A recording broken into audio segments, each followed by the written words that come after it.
Assalamualaikum warahmatullahi wabarakatuh. Bismillah, alhamdulillah, wassalatu wassalamu ala rasulillah. Beberapa saat lagi kita akan masuk pada tahun baru Hijriah. Apa yang dimaksud dengan hijrah? Hijrah menurut bahasa artinya berpindah. Berpindah dari mana? Berpindah dari satu titik ke titik yang lain. Berpindah dari sesuatu ke sesuatu yang lain. Dalam penggunaan, istilah hijrah paling tidak memiliki 3 muatan makna. Yang pertama, hijrah berarti al-hijrah al-makaniyah. Hijrah dalam artian perpindahan tempat. Pindah dari satu tempat ke tempat yang lain. Pindah dari Bandung ke Jakarta. Pindah dari Bandung ke Surabaya. Peristiwa pada awal masa lahirnya Islam, para sahabat pernah mengalami 2 kali hijrah. Yang pertama, hijrah dari Mekah ke Habsyi. Dan yang kedua, hijrah dari Mekah ke Madinah. Hijrah yang kedua inilah yang kemudian populer pada masa selanjutnya, karena pada peristiwa hijrah ini muncul satu hadis yang sangat populer yang sering dibicarakan.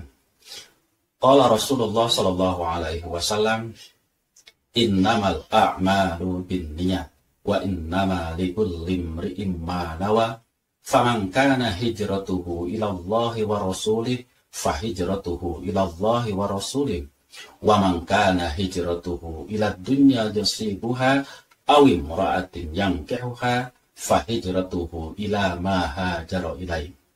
Hadis ini muncul setelah peristiwa hijrah dari Mekah ke Madinah. Rasulullah SAW bersabda, sesungguhnya perbuatan itu disertai niat. Wa innama likulli imrin ma nawa, dan sesungguhnya untuk segala sesuatu itu sesuai dengan apa yang ia niatkan. Barang siapa yang hijrah karena Allah dan Rasulnya, maka baginya hijrahnya adalah untuk Allah dan Rasulnya.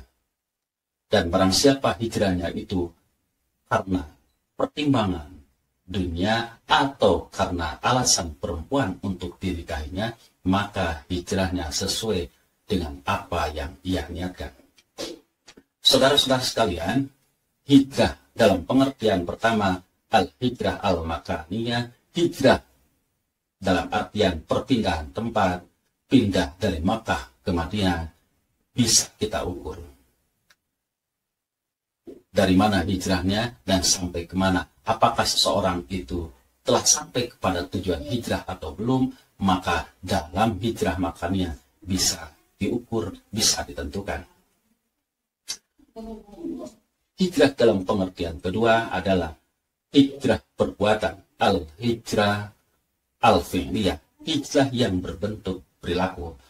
Paling tidak, perilaku yang berkaitan dengan ini terbagi 2. Yang pertama, perilaku yang termasuk kepada al-ma'lum minad-dini bil darurah, yaitu perilaku yang dengan pertimbangan, dengan kemampuan akal yang sederhana saja bisa diketahui bahwa perbuatan itu baik untuk dilakukan, atau sebaliknya bahwa perilaku itu jelek untuk dilakukan.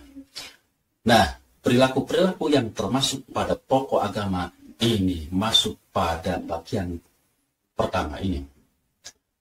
Salat, puasa, zakat, itu adalah hukumnya wajib. Membunuh, itu perbuatan jelek. Menipu, mencuri, zina adalah perbuatan buruk. Maka semua itu bisa diketahui dan orang tidak akan salah paham dan orang tidak akan berbeda pendapat tentang status hukum dari perbuatan-perbuatan itu. Maka ketika ada seseorang yang biasanya tidak pernah sholat, lalu kemudian rajin sholat, ada orang yang tidak pernah puasa, lalu kemudian rajin puasa, tidak sulit untuk mengatakan, tidak akan berbeda pendapat orang ketika melihat perbuatan itu adalah perbuatan baik dan orangnya telah melakukan hijrah. Demikian juga ketika ada orang yang suka berzina, ada orang yang mudah untuk membunuh, lalu kemudian orang itu berhenti dari perbuatan-perbuatan itu, maka mudah orang mengatakan bahwa yang bersangkutan itu sudah hijrah. Yang pertama adalah perilaku yang termasuk pada al-ma'lum minad dini bid-darurah, perbuatan yang dengan akal, pertimbangan akal pikiran sederhana pun bisa diketahui bahwa perbuatan itu baik atau buruk. Yang kedua, dalam masalah agama ada perbuatan-perbuatan yang merupakan rincian yang di situ ruang untuk berbeda pendapat di kalangan para ulama terbuka lebar. Sholat hukumnya wajib, para ulama sepakat tentang ini. Akan tetapi bagaimana cara takbir, apakah dengan seperti ini atau di depan dada, ini masalah khilafiyah yang para ulama berbeda pendapat tentang masalah ini. Contoh, ketika seseorang itu biasa berpakaian, memakai pakaian celana panjang sampai mata kaki, atau mungkin di bawah, atau bahkan di bawah, lalu kemudian berubah penampilan, mengenakan celana panjang yang di atas mata kaki, lalu mau dikatakan bahwa itu telah hijrah, di sini akan memunculkan persoalan. Mengapa demikian? Karena pada saat yang sama, ia akan berpikiran bahwa perilaku yang sebelumnya itu salah, itu buruk. Seperti yang tadi saya sampaikan, bahwa hijrah itu memiliki nilai positif. Maka ketika seseorang berpindah dari satu titik kepada titik yang lain, maka titik yang baru ini dianggap sebagai kebaikan. Sebaliknya, titik yang ia tinggalkan merupakan titik keburukan.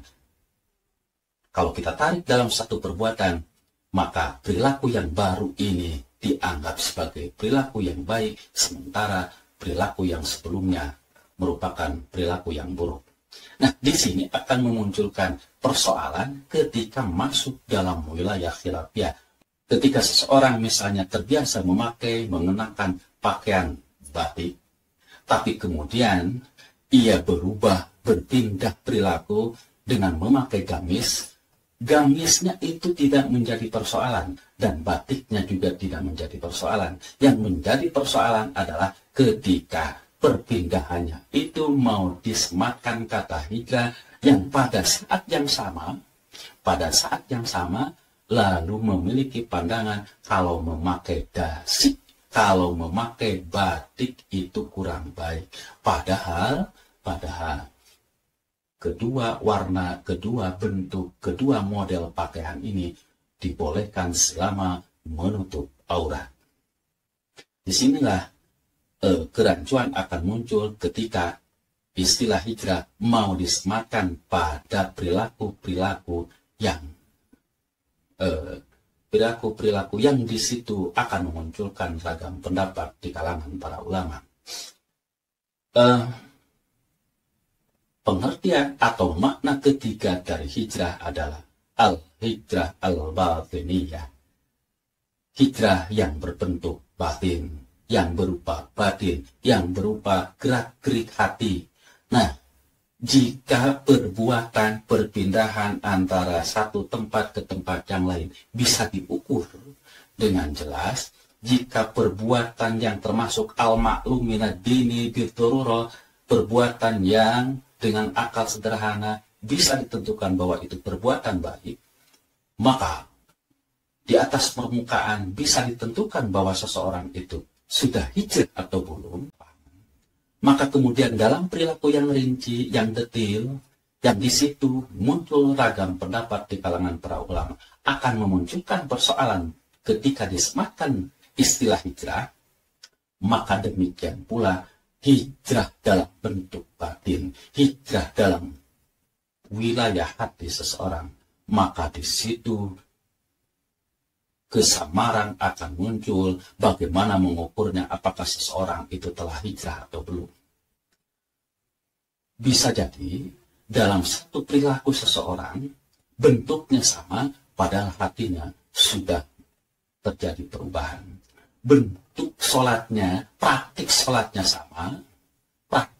sama antara minggu yang lalu dengan hari ini, tetapi hatinya sudah berubah. Mengapa demikian? Karena hatinya bisa lebih dekat lagi dengan Allah, muncul kesadaran besar bahwa dirinya sedang menghadap Sang Khalik dalam rangka beribadah kepada Allah, dibanding minggu sebelumnya ketika ia sholat hanya sekedar untuk melaksanakan kewajiban.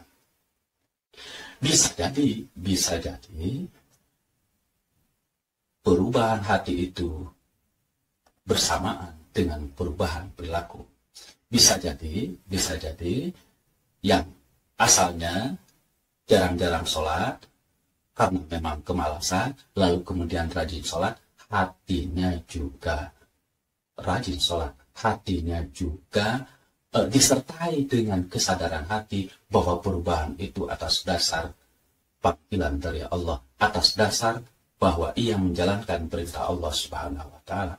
Atau justru sebaliknya, adanya perubahan perilaku yang tadinya jarang sholat, lalu kemudian sholat, bisa jadi tidak disertai dengan perubahan apa yang ada dalam hati yang bersangkutan. Mengapa? Hatinya sebenarnya masih seperti sebelumnya. Mengapa menjadi rajin sholat? Itu karena pertimbangan-pertimbangan yang lain. Nah, disinilah saudara-saudara sekalian, ketika menggunakan istilah hijrah untuk perilaku manusia dalam beberapa hal, sangat mungkin memunculkan kerancuan, sangat mungkin memunculkan kesalahpahaman. Pemahaman seperti ini diperlukan agar kita bisa proporsional dalam menggunakan istilah-istilah ajaran agama, dalam rangka kita bisa proporsional dalam melihat fenomena yang terjadi di masyarakat.